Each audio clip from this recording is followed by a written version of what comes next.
Le dialogue de sainte Catherine de Sienne. Deuxième réponse, miséricorde au monde. Deuxièmement, le don de la conformité au Christ. Chapitre 1er. De l'indignité de ceux qui passent par le fleuve en dessous du pont, et comment l'âme qui suit cette voie, Dieu l'appelle arbre de mort qui plonge ses racines en 4 vices capitaux.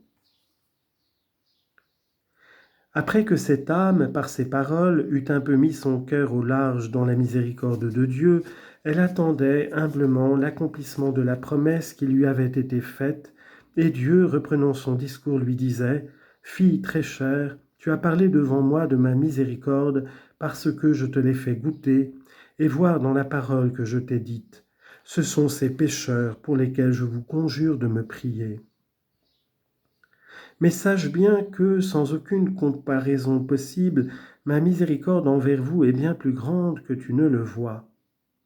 Ta vue est imparfaite, et ma miséricorde est parfaite et infinie, de sorte qu'aucune comparaison ne se peut établir entre l'une et l'autre, sinon celle du fini à l'infini.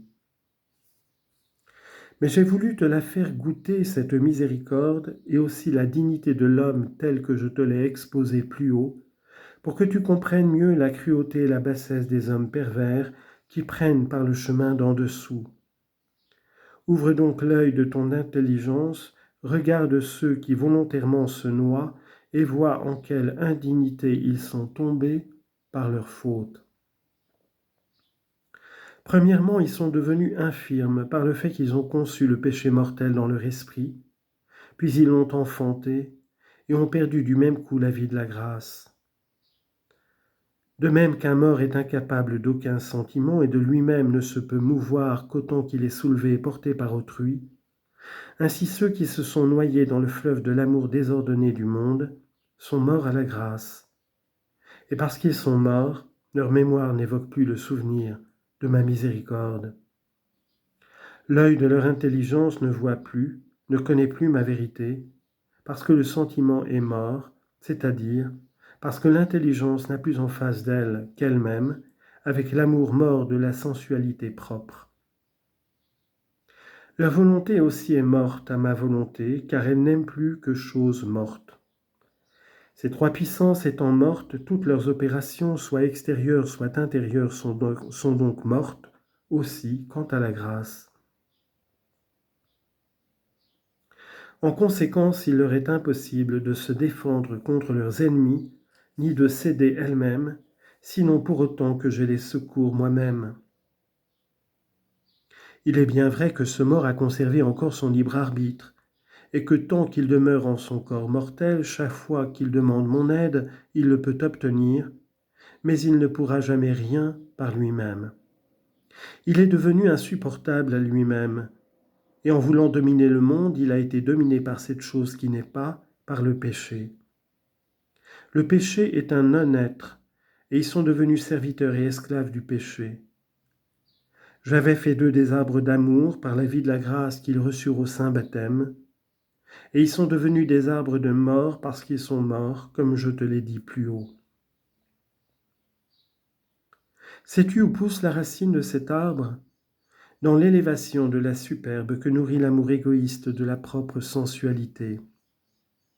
Sa moelle est l'impatience, la fuite de toute souffrance, et il a un rejeton qui est l'aveuglement.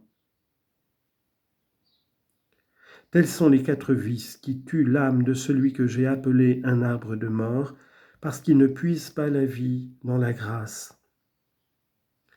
À l'intérieur de l'arbre se nourrit le ver de la conscience, mais l'homme le sent peu tant qu'il vit en péché mortel, aveuglé qu'il est par l'amour-propre. Les fruits de cet arbre sont des fruits de mort, parce qu'ils ont tiré leur sève de la racine de la superbe, et la pauvre âme en est pleine d'ingratitude. C'est de là que lui vient tout le mal. Si elle gardait quelque souvenir des bienfaits reçus de moi, elle me connaîtrait moi, et en me connaissant, elle se connaîtrait elle-même, et ainsi elle demeurerait en mon amour. Mais elle, aveugle qu'elle est, prend par en bas et s'en va, à tâtons par le fleuve, sans s'apercevoir que l'eau fuit et ne l'attend pas.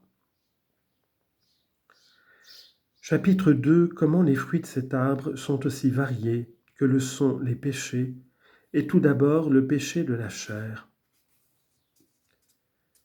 Les fruits de cet arbre qui donne la mort sont aussi variés que les péchés eux-mêmes.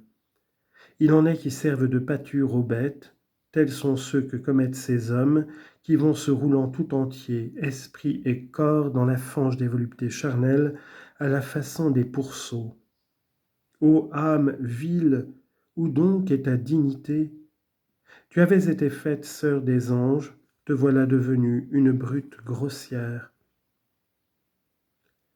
Si grande est la misère de ces pécheurs que non seulement moi qui suis la pureté même, je ne les puis souffrir, mais que les démons eux-mêmes dont ils se sont fait les amis et les serviteurs ne peuvent voir commettre tant d'obscénités. Aucun péché n'est plus abominable que celui-là et n'éteint davantage la lumière de l'intelligence. Les philosophes eux-mêmes, non par la lumière de la grâce qu'ils n'avaient pas, mais par celle que la nature leur donnait, on connut que ce péché dégradant obscurcissait l'intelligence, aussi gardait-il la chasteté et la continence pour mieux étudier. Et pareillement renonçait-il aux richesses, afin que le souci des richesses n'occupât point leur cœur. Ce n'est point ce que fait l'ignorant et faux chrétien qui a perdu la grâce par sa faute.